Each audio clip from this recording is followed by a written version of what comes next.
Bismillahirrahmanirrahim. Alhamdulillahilladzi amarana bil isti'anah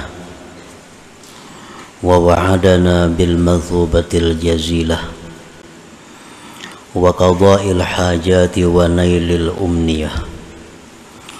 Ashhadu an la ilaha illallah wahdahu la syarika lah wa ashhadu anna sayyidana Muhammadan abduhu wa rasuluhu wa nabiyyur rahmah. Allahumma salli wa sallim wa barik ala sayyidina wa maulana Muhammadin abil qasimi wa Fatimah wa ala alihi wa sahbihi wa zurriyyatihi syajaratit tayyibah. Salatan wa salaman daimaini mutalazimaini ila yaumil qiyamah. Amma ba'du. Yang kita hormati dan kita cintai para habaib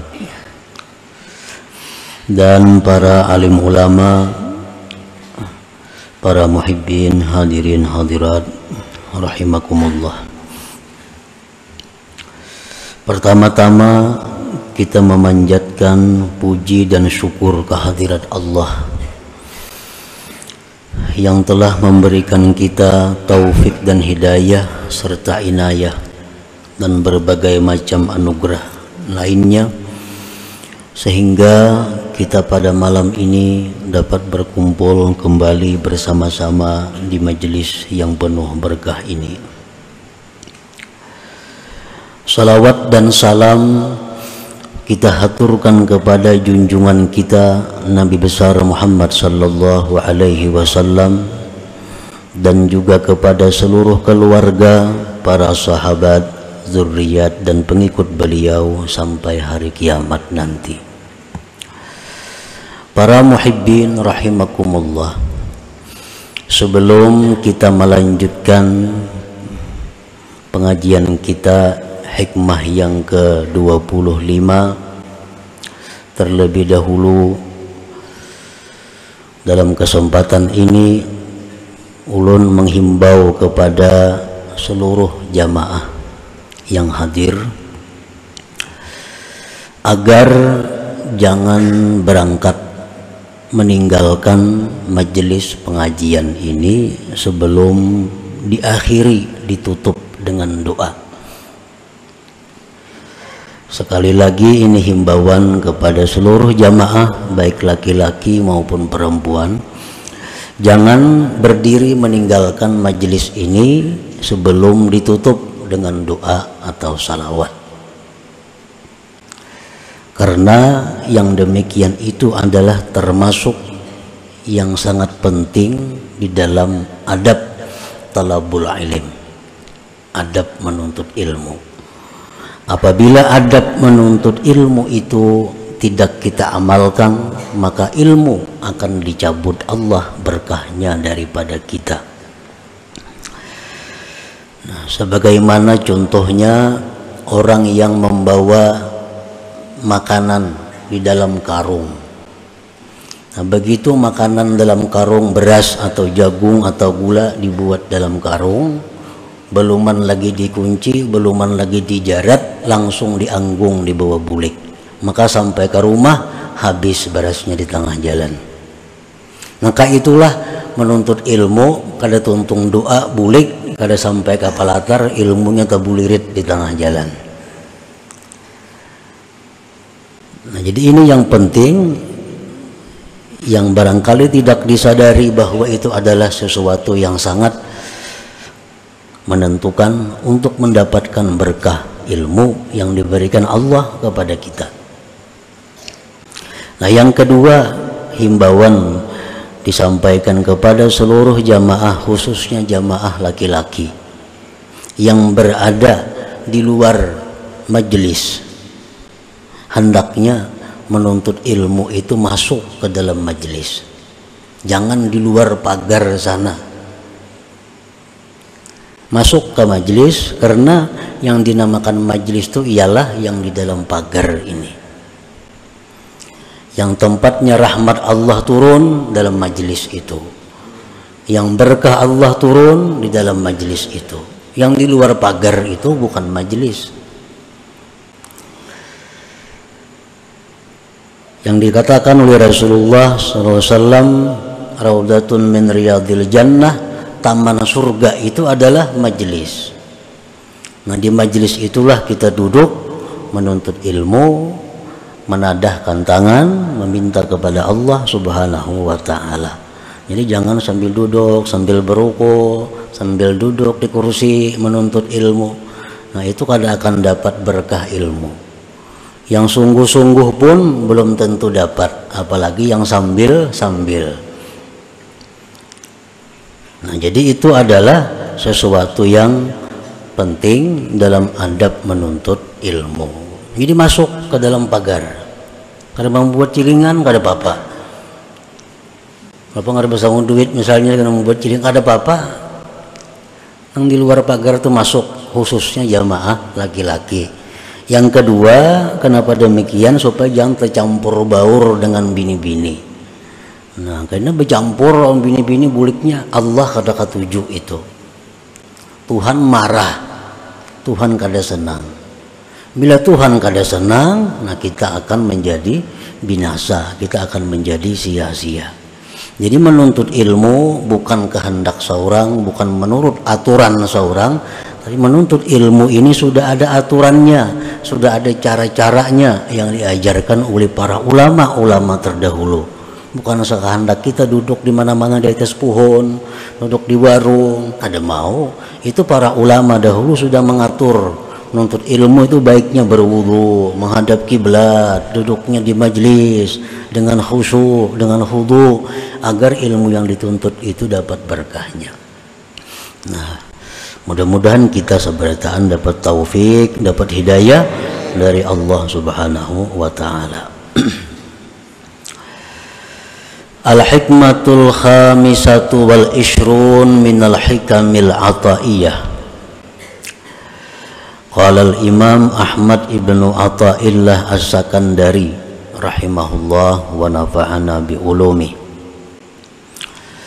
Ma tawaqqafa matlabun anta talibuhu bi rabbik wa la tayassara matlabun anta talibuhu bi nafsik. Hikmah yang ke-25 dari kitab Hikam.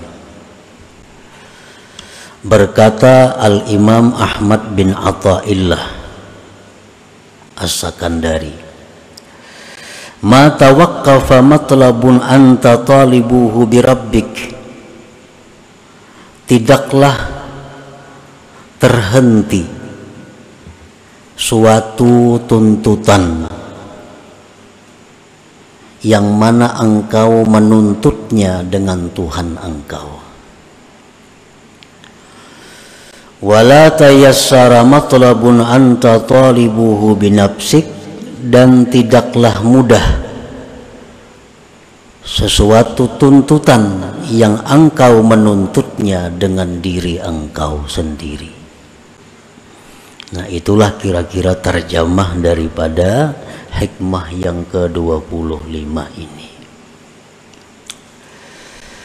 Maksudnya adalah mahtabasat hajatun idza talabtaha billahi ta'ala wala sahulat hajatun idza talabtaha binafsik. Tidaklah tertahan suatu hajat, tidaklah kandas satu hajat kita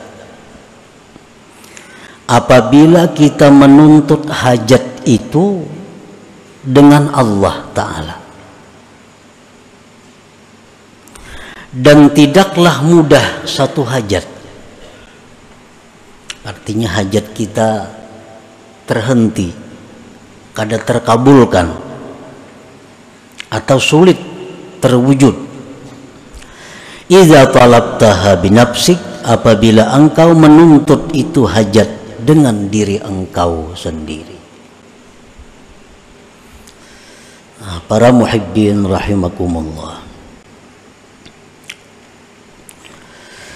idza aradat laka hajatun min hawaijid dunya wal akhirah wa aratta an tuqda sari'an hayyina fatlubha bisti'anatillahi subhanahu. Apabila mendatang bagi engkau satu hajat, baik urusan dunia atau urusan akhirat,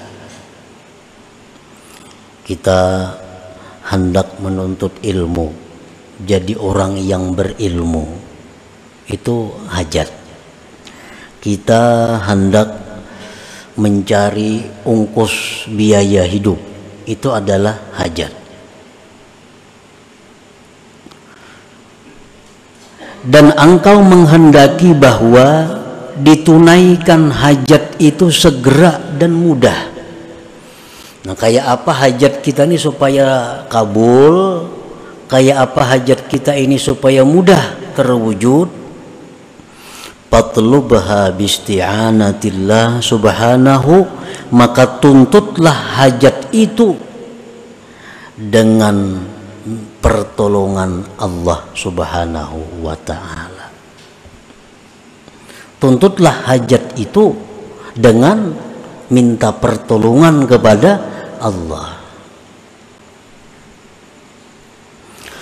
Fa innaka idza talabtaha bisti'anatillah, karena engkau bila menuntut hajat itu dengan mengandalkan pertolongan Allah, tayassara amruha, mudahlah perkara hajat itu, wasahula qada'uha, dan mudahlah kabul hajat itu. Wa in talabtaha binafsik, jika engkau tuntut hajat engkau itu dengan diri engkau, sa'uba qada'uha, sulit terkabulkan, wa ta'assara amruha, dan sulit perkara hajat itu. Nah, para muhibbin rahimakumullah, di dalam mengerjakan sesuatu, kadang-kadang kita lupa bahwa kita ini bisa melakukan sesuatu itu dengan pertolongan Allah. Kadang-kadang lupa, bahkan hampir banyak lupanya, bahwa kita melakukan sesuatu itu dengan pertolongan Allah, dengan daya kekuatan Allah. Nah, kadang-kadang kita ini merasa bahwa kita melakukan sesuatu itu dengan daya kita. Kadang-kadang kita melakukan sesuatu dengan kekuatan kita. Kadang-kadang kita menghendaki sesuatu mengandalkan kepintaran, kecerdikan kita. Nah, ini yang dimaksud di dalam hikmah yang ke-25 ini. Apabila kita hendak melakukan sesuatu, maka kita ingat sebelum melakukan itu bahwa kita melakukan ini dengan pertolongan Allah. Nah, kita ingat itu. Kalau kita ingin menghendaki sesuatu, kita ingat bahwa kita menghendaki sesuatu itu dengan pertolongan Allah. Dengan pertolongan Allah. Kalau kita minta sesuatu hajat kepada Allah, kita mintalah kepada Allah dengan pertolongan Allah. Karena kita sudah yakin, sudah tahu bahwa kita ini tidak ada daya dan upaya kecuali dengan Allah. La haula wala quwata illa billah. Tidak ada daya upaya kecuali dengan Allah. Nah, kadang-kadang kita dengan Allahnya ini lupa, sehingga urusan kita jadi susah, sehingga urusan kita jadi sulit, sehingga doa-doa hajat kita kada terkabul. Padahal andai kata kita minta kepada Allah dengan pertolongan Allah, maka itu akan menjadi mudah. Nah, para muhibbin rahimakumullah, kalau kita hendak mengulah atau membuat satu program, satu rencana, ulah rencana. Tapi di waktu kita memulai membuat rencana itu, kita ingat bahwa kita membuat rencana ini dengan pertolongan Allah, maka rencana itu akan mudah dan terwujud.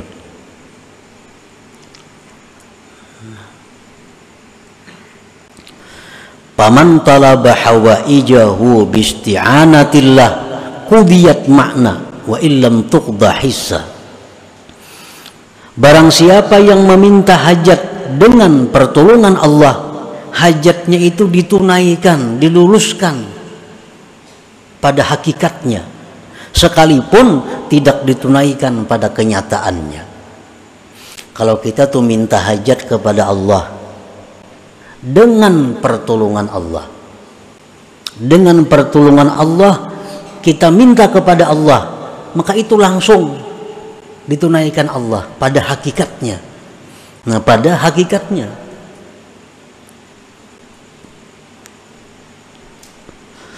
Wa man talaba hawaijahu binafsih, barang siapa yang menuntut hajat dengan mengandalkan kehebatan dirinya, mengandalkan kekuatan dirinya, lupa kepada pertolongan Allah, khaba sa'yuhu, sia-sialah, rugilah usahanya, wada'a waktuhu, dan tersia-sia waktunya, wa in qudiyat, sekalipun hajatnya dikabulkan. Umpamanya kita minta kepada Allah sesuatu, tapi kita minta itu lupa bahwa kita ini bisa minta karena ditolong Allah. Kita lupa. Nah, kita lupa, kalau kita minta kepada Allah merasa kita yang minta. Walaupun dikabulkan Allah, tetap hukumnya rugi. Tetap hukumnya kalah. Nah, kalau kita minta kepada Allah, merasa bahwa kita minta kepada Allah ini dengan sebab pertolongan Allah kita bisa minta, walaupun kada dikabulkan Allah, itu sudah lebih daripada yang dikabulkan. Nah, para muhibbin rahimakumullah. Jadi hendaknya kita selalu mengingat, selalu merasa bahwa kita itu memulai apapun, berbuat apapun, kita ingat bahwa kita ini bisa demikian karena daya upaya Allah. Itu maksudnya. Kita bisa melakukan ini, bisa berbuat ini dengan daya dan upaya Allah, bukan dari diri kita sendiri.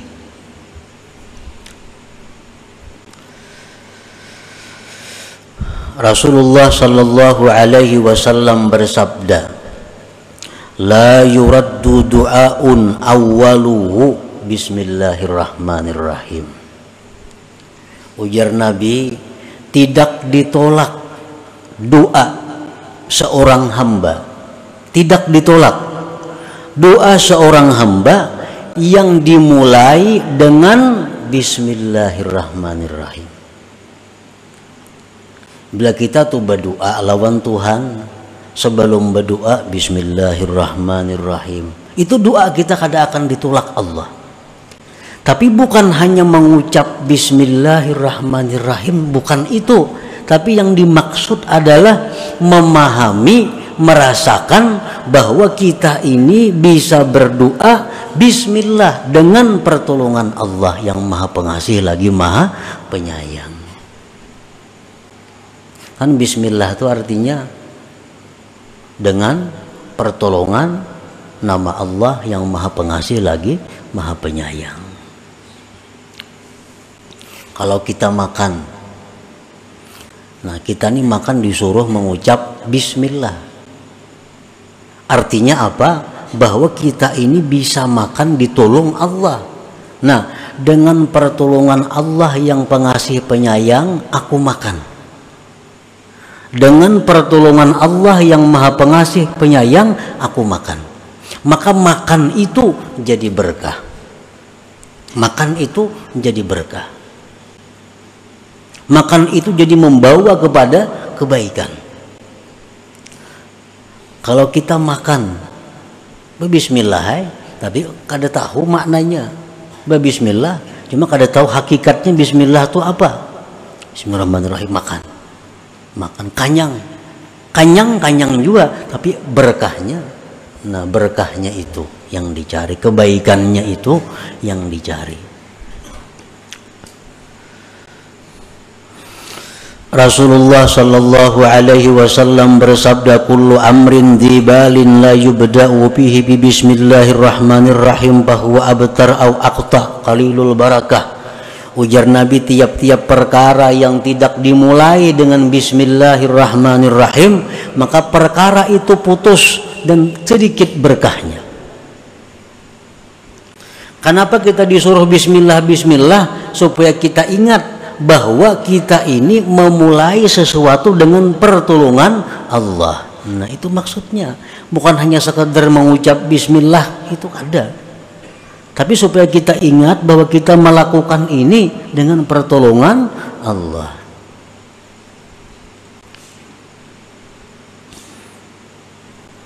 Nah, setiap sesuatu pekerjaan yang kita kerjakan dengan pertolongan Allah, itu akan selesai, sempurna, sukses, beruntung.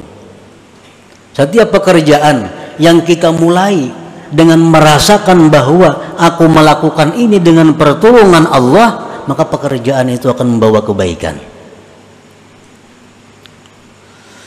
Inna Nuhan alaihi salam lamma rakibas safinah qala bismillah majraha wa mursaha. Nabi Nuh alaihi salam pada waktu banjir yang besar, Nabi Nuh naik kapal. Nah, beliau naik kapal mengatakan bismillah. Nah, dengan pertolongan Allah aku naik kapal, ujar Nabi Nuh. Maka Nabi Nuh selamat dan sukses, sempurna perjalanannya. Nabi Nuh. Nabi Sulaiman alaihissalam begitu ingin menaklukkan kerajaan Balqis yang sangat kuat, Sulaiman hanya mengirim surat, innahu min Sulaiman wa innahu bismillahirrahmanirrahim. Kerajaan Balqis runtuh dan takluk kepada Nabi Sulaiman. Kenapa? Karena Nabi Sulaiman memulai pertarungan dengan pertolongan Allah. Setiap sesuatu yang kita kerjakan dengan merasakan bahwa kita bisa melakukan itu dengan pertolongan Allah, sesuatu itu menjadi kebaikan. Qala Nabi sallallahu alaihi wasallam li Abi Hurairah radhiyallahu anhu, ya Aba Hurairah, idza tawadda'ta faqul bismillah fa inna hafazataka la tabrahu an taktuba lakal hasanat hatta tafruga. Ujar Nabi, wahai Abu Hurairah, bila engkau berwudu, baca bismillah. Nah, baca bismillah, maka bahwa malaikat hafazah engkau senantiasa menulis kebajikan untuk engkau sampai engkau selesai berwudu. Nah, bismillah nang macam apa yang dimaksud ini? Bismillah yang dirasakan bahwa kita bisa berwudu itu dengan pertolongan Allah. Nah, jangan hanya dengan nama Allah yang Maha Pengasih, Maha Penyayang, ada sampai di situ, tapi lebih.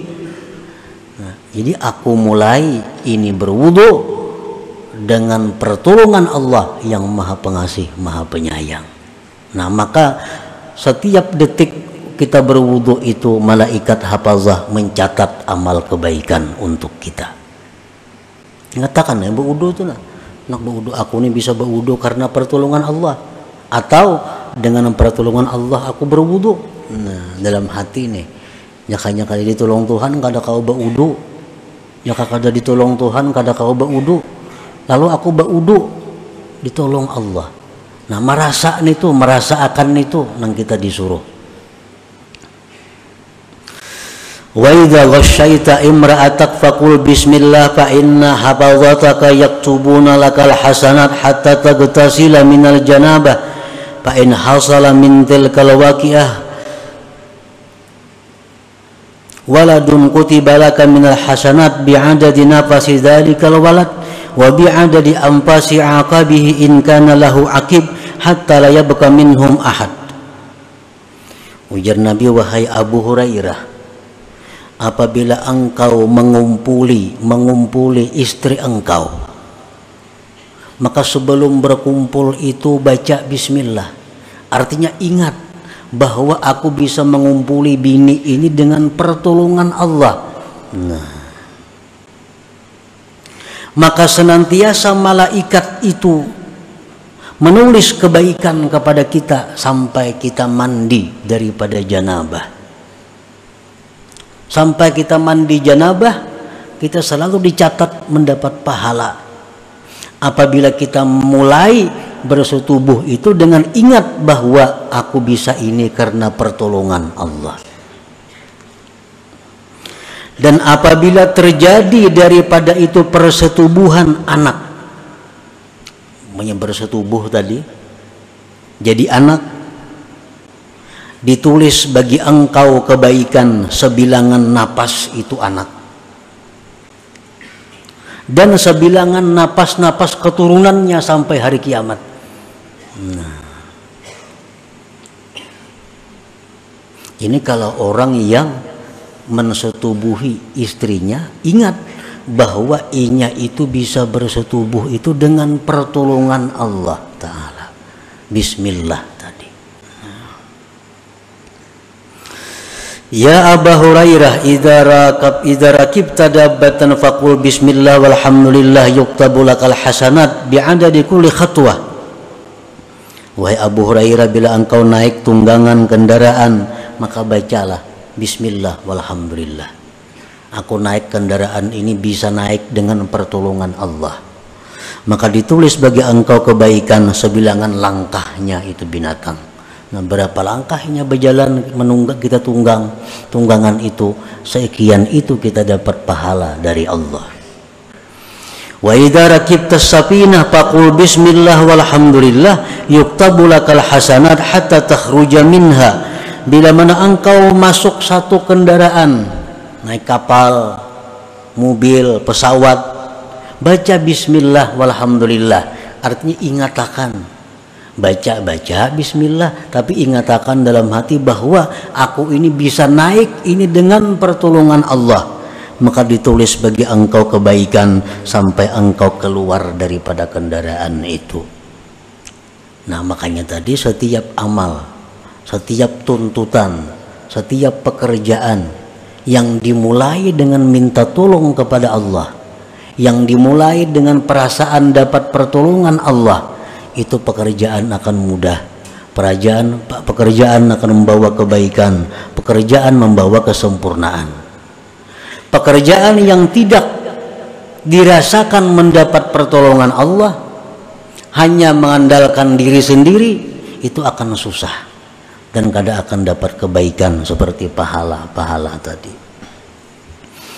Nah, para muhibbin rahimakumullah, nah, jadi sekian banyak hadis Nabi yang mengatakan mulailah dengan bismillah, mulailah dengan bismillah, mulai dengan bismillah. Itu artinya apa? Supaya kita ingat bahwa kita itu melakukan sesuatu dengan nama Allah. Artinya kita bisa melakukan dengan daya upaya Allah, dengan pertolongan Allah. Bila kita mampu demikian, maka apa yang kita cita-citakan, apa yang kita kerjakan akan sempurna, akan mendapat kebaikan. Nah, itulah hikmah yang ke-25 daripada Al-Hikam Al-Ata'iyah ini. Selanjutnya yang ke-26.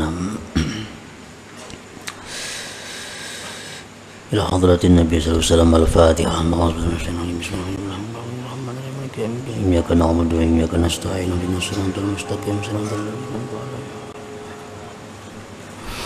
Ya Allah biha ya Allah biha ya Allah bihusnil khatimah. Ya Allah biha ya Allah biha ya Allah bihusnil khatimah. Ya Allah biha ya Allah biha ya Allah bihusnil khatimah. فيا أيها الرجل منه شفاعة صلوا عليه وسلموا تسليما. اللهم صل وسلم وبارك عليه.